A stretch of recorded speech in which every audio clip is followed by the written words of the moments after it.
right, welcome back to Modify Classics with the segment Rapid Fire. All right, this is going to be our first rapid fire segment where we're just going to go through a couple of current event topics and just say what we think about them off rip. All right, so bar fines, they're moving online. The days of stumbling across the 300ZX in a field are numbered. Digital auctions and VIN trackers are changing the game. How to get ahead on that? I've said this before. Hit up old people community, like wherever they live.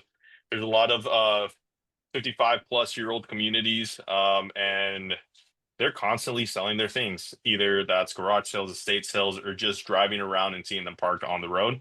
That's one way I would get ahead of them. Number two, EV range anxiety equals ICE reliability premium. EV owners are quietly buying weekend gas cars for road trips. Enter the rise of the weekend GT cruiser like the SL500 and the GS300. I mean, I think that's accurate. I've always said for the longest time now, there's no need for electric. A lot of times there's no need for electric cars, especially if you know someone like I'm sure you guys do that has an electric truck. More than likely, that's like their third or fourth car, and sometimes they even have another truck like a Raptor or something. So it's like, what's the point? You know, it's supposed to save the earth or whatever, but you got four cars, so what's it really doing? Yeah. No, absolutely. I just always see people. I know a few people that have EVs and love the car, but it's kind of like that thing where they appreciate what they got, but it's still not like tried and true, and it's like that's where they're still at. And like you said, they always have that gas car as in a backup. So I think the other thing that's good about that is if you do it right, I mean, you can almost have no negative. So like you keep your wear and tear down on your sports car, your enthusiast car. You're not wearing it out day to day. You're not getting the horrible fuel mileage and all that other stuff while you're commuting. And you just use the EV to take all the wear and tear. You know, that way you can kind true. of you can max out your weekends. Like if you want to go on a cruise or you want to go farther away on a road trip, like you got your fuel money because you've been saving all week for using your Well, I electric. think in any place, in the country, if you're trying to get to these very remote areas, which tend to be the most beautiful places, and just go exploring there, I don't think there's even an option. It's gas all the way. It's like For sure. finding charging stations out in those remote areas. It's just not going to happen. Which the only way I could see it around, which it doesn't seem like a very smart move anyways, is having a generator. But what's the point of that? You're going to put gas in that. It's going to take forever. Doesn't make any sense. Right. All right. So the next one, the Instagram effect, aesthetics appreciation surges. A clean R32 Golf or M3 E36. That's what's popping. Aesthetics now, return on investment later.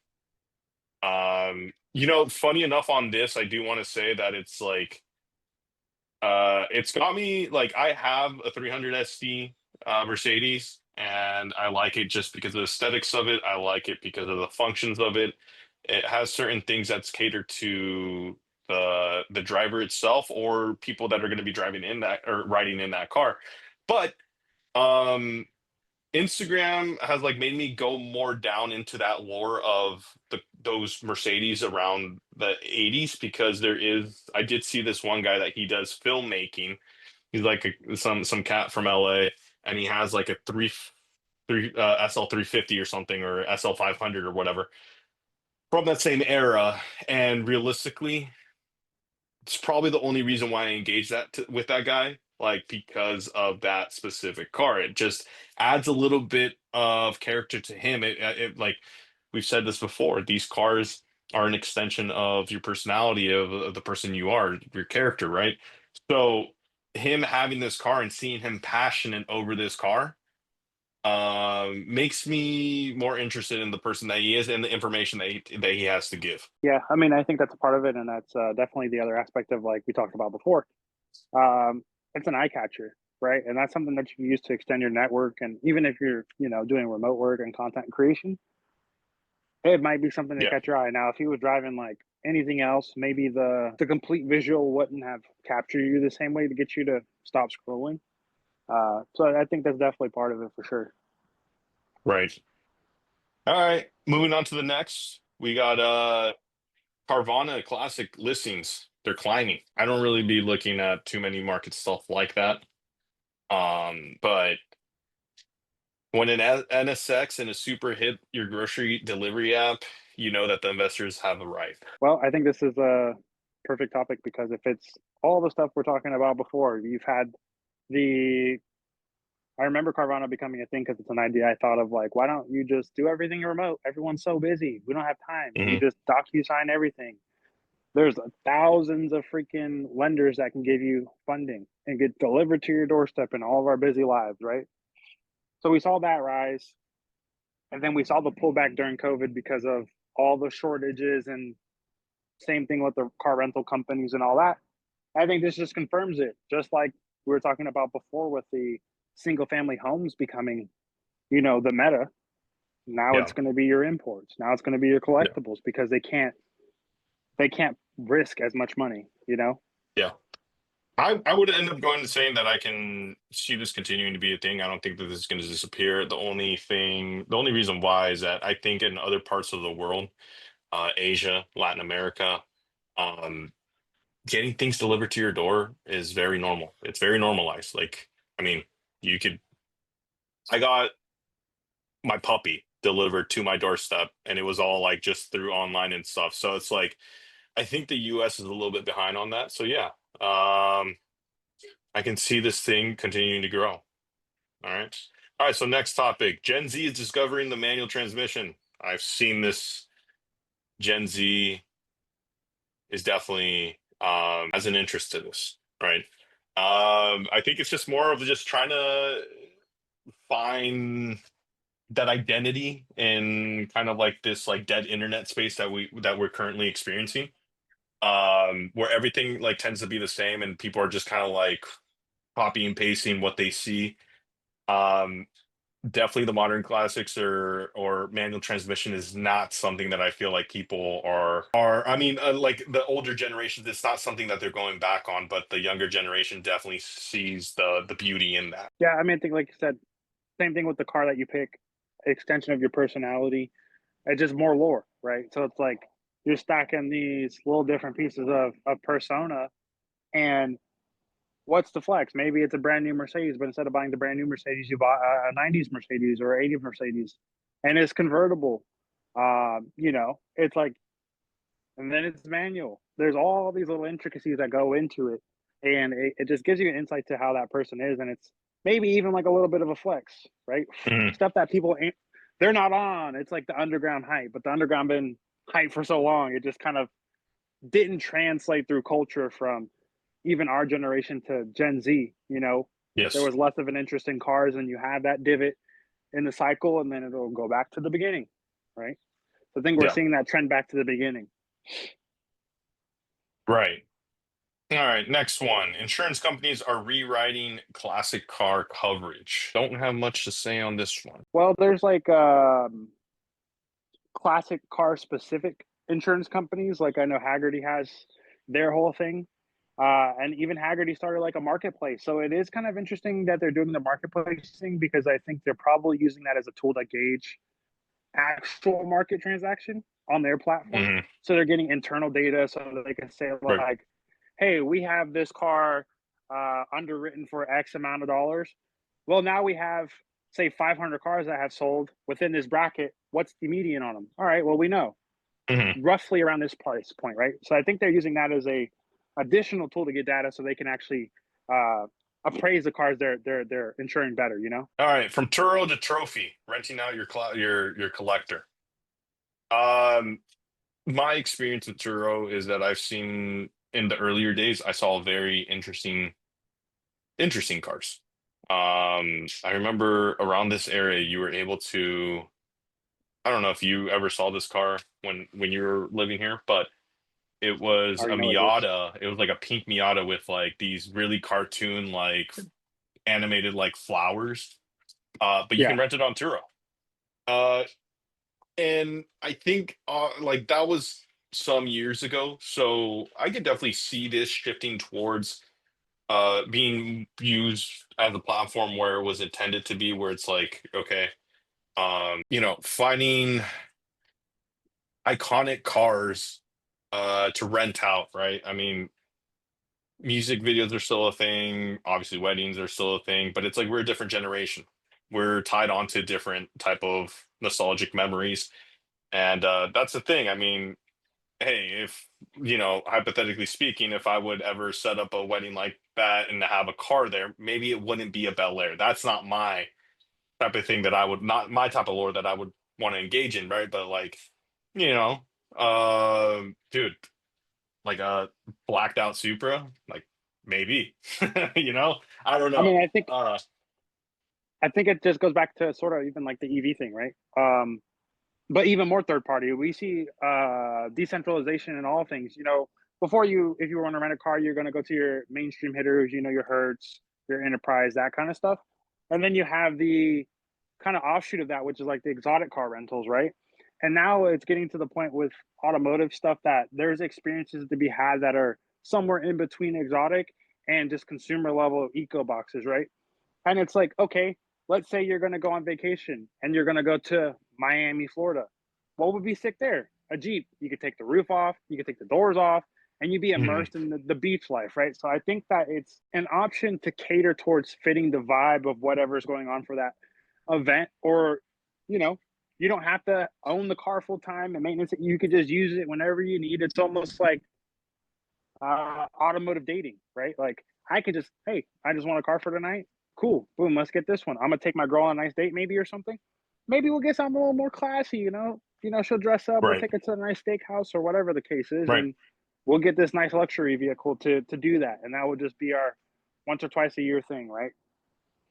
So you're being financially responsible and limiting your investment, but you're still getting access to that experience. Car culture is fragmenting, and that's a good thing.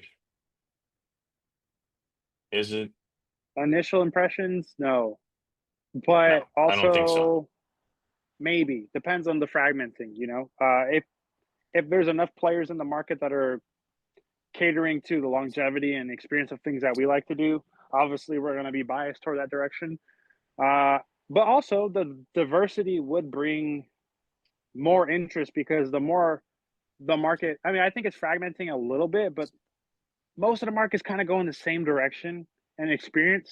So that's only going to drive up the interest of people transferring through different cars and being like, this is kind of more or less the same thing as this all cars have to offer. And then maybe they have a friend like me or you and they have an older car or a little different car. They're like, oh, this is interesting. Maybe I'll look into that. And that's going to drive demand on your modern classes, right? I think it's good in the sense that it's like it's creating more car either car meets or events, because it brings that community, whether like you're saying it's a Jeep or something like that, or like even Teslas, like they'll do things, right? Like, Teslas are their own thing, like people like to wrap them and stuff, so who knows, maybe there's Tesla meets, right? So in a sense, I can see it's a good thing because it kind of draws more people into, in a sense, of becoming a car person, even though it's specifically for the car that you like. Where I feel like back then when we were growing up, it was a mixture of all of them, but like that was it. Like you would Yeah. find us all in one place and then that's it, right? But it's like, let's say tomorrow, in terms of car meets, there could be three different car meets going on, but it's like one's Teslas, the other one could be trucks. Who knows? There could be classic cars somewhere else, right? I So mean, that's a good I point. think it's Back I in the think day, that that's a good thing.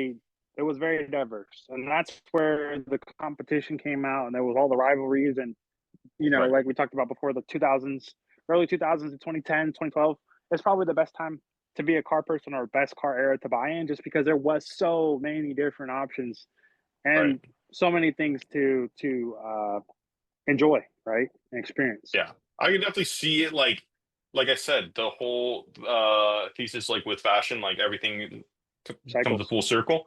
So it's like I feel like at some point, like this is just kind of like spraying awareness and like allowing people to tap in, and to at some point making them curious enough to learn about other cars and For sure. what makes them special. For All sure. right. Uh the $1,000 exhaust that makes the car. From titanium exhaust to forged wheels, the right mod can skyrocket a car's perceived and resale value. Authenticity and taste are now measurable and measurable assets. I would say yes and no, depending on the car, depending on the culture. If it's a BMW or M car, that culture is super big on authentic parts and era specific things and things that go along with the thesis and how the overall car was built from, from factory. Right. I think there's still a huge lag on appreciating parts because we live in this time where things are very short lived, but we always think that it's still going to be there because the grocery store is like one of those places. Like, there's always bread on the shelves. What do you mean? There's Hmm. always fruit or in the baskets, right? But that's not how companies work. Sometimes they'll be around for a couple of years and then they just disappear. So if there is something that you want, you got to take advantage of it while it's hot in the market or the market's just starting to cool off. If you're 4, 5, 6 years later, it's like even on these cars specifically, it's like Hmm. there was turbo kit companies, two different ones that made them. Now nobody makes them. There was bumpers that you could buy. Now you really don't have any bumpers unless you import them. So then it's like, okay, if you would have bought that bumper, let's say 4 years ago when it was in the market, you could have got it locally secondhand for maybe $600. But now that you Right. can't, you got to import it from Korea. It might be a $3,000 bumper. So if you still Yeah. want that piece to set your car apart, that's a huge delta, right? And I don't Right. think it adds on unless the market that you're in, like I said, the BMW guys, that company solidified themselves on that platform long enough for it to be like a OEM plus, right? Type of Yeah. quality. All right. Let's move on to the next one. OEM Plus is the new restomod. Agree. I mean, yeah, I feel like I would fall in that category if it comes to modding something. Not saying that I'm against the whole customizing the car to like where it's personalized to you and it's an extension to you. Not against that at all, I guess. Um, but the type of cars that I like, it's very based around that. And yeah, no, definitely. I don't see people going crazy like they did back in the 2000s. So yeah. I mean, I'm a little torn on that. I would say I see people going crazy a lot, but it's only specific people, right? And that's like within the California market. Everyone who doesn't live in California thinks California is like car central and there's all these cool cars. And it's like, bro, realistically, there's like 10 people. Right. And they're the only ones with the cool cars. Everyone else Right. has very run of the mill normal cars. I think the OEM Plus is like it's lore to the max. Like, okay, you have the car, but do you know? And like, Mhm. oh, he has these wheels. Oh, you Right. know, no, because like Right. these were hard to get 12 years ago, 15 years ago. So it's like, did you source these wheels yourself? Because like, if I have the same car and I've been wanting those wheels and you sourced them yourself, I know you have a way of finding parts, or you have a network of people that I need to tap into to where I can get it. Or you bought the car as is because you inherited it from the previous owner and you were looking specifically for something like that. So you didn't have to build it out yourself, right? So again, there's parts you can't get on some of those cars because those companies aren't around anymore or they don't make the Yeah. wheels anymore, right? Yeah. So it's one of those FOMOs. Which is If we very don't get it, common. Very common with this like modern classic stuff is like and what we keep saying is I think we're at that pivoting point where it's like it's only going to get harder from here, whether that's sourcing parts, sourcing OEM parts, or even just the value of these cars, right? and even if it's not harder, the prices are going to be double or triple of what they were five Right. years ago, and you're going to be like, "Damn, I should have bought that 5 years ago. I should have." Mhm. All right. Garage space is becoming a luxury. Absolutely yes. I just recently saw that I mean a space in Toronto, like a parking space in Toronto sold for like $450,000. I could see it, it's like hey, there's people that and a lot of people like this is what I expect. A lot of people that are going to start owning these cars are going to be, wealthier individuals and they're going to live in certain areas and also how they're building the new houses and the developments now. It's not they're not really suitable for like you to have a living experience. It's more for you to just to sleep in, right? So yes, if building developments continue the way that they're going, this is only going to go up higher. It's the reasoning why I say like properties that are like were built in the 70s. early 90s. That was designed into their, foundation where it's, living spaces, having a backyard, all these things. So things just aren't being built like that anymore. I'm gonna That's go a little bit different. Um, Garage spaces are premium because, like you said, you might get that old house, but the old houses usually have carports. They don't have garages, right? They're not suitable for storing a car. Or you could sort of work on a car here and there. I think as you get more, civilization has got more centralized, right? So most people are moving towards major cities. Major cities are usually more efficient in holding people, so they have apartment complexes, and most of the mhm. working class is living in apartment complexes. What they don't tell you is there's not enough parking usually in those apartment complexes, so you'll get a 3 bedroom or a 2 bedroom, but you only get one spot. Do the math: three people living there, three spots. Now you have a parking shortage, right? And no security still. So even if you can park, it's not secured inside of a closed environment, right? So if you are a new car guy, you're like, I'm going to work on my car myself. You're just going to do it in a parking lot, right? Yeah, The luxury of the garage is kind of out of the way, and then you're like, okay, maybe I'll get a unit. California is like, okay, you basically are almost stuck buying renting a shop, $2,500 a month, $3,000 a month, just to store your car and work on it. hmm, As an enthusiast, it's such a point of entry. And then you have the boomers where they don't even use their garage, right? right. They have a car, they park it outside the garage, bare empty. Hmm. Even in circumstances like that, especially in Northern California region, that garage space, a singular garage space is worth $800 to $1,000. That just for Yeah. garage space, just to park a car. So definitely stuff that's very, very relevant in today's market. All right. Track days are becoming the new country clubs. Kind of Track blank on this one. days, I track mean, days, I yes, but see it. not track days, track specifically. So there's been more privately built tracks than racetracks in modern Hmm. times. And Yeah. they're through a membership program, and usually it's either by buying real estate on the property, or you pay a really high membership fee to get access there. But the tracks are usually extremely high quality. So you're starting to see that more, which is not great for like the enthusiast level guys, because we're talking about like $250,000 entry fees, $500,000 entry fees to become a member, and then yearly fees. We're talking 50 grand a year. So it's made for the ultra rich, because it's like, man, if that was the average of automotive enthusiasts like us, $500,000 in a year. I mean, you could buy a brand new GT3 RS for 330, Hmm. and then you could go track it once a month. You could go track it, and you still would be far below a $500,000 initiation and $50,000 a year. Yeah. So it's becoming more like members only to gain access to tracks, and then at the same time, we're seeing a bunch of racetracks close down because of real estate development. Right. In too close proximity to housing. So there is a big shift going on right now for sure. Yeah. But hopefully, we'll start to see those tracks allow club members from certain clubs entries for like $300-400, so you don't have to pay crazy high Right. membership fees to get in there. All right. The new emission laws could spark a price surge.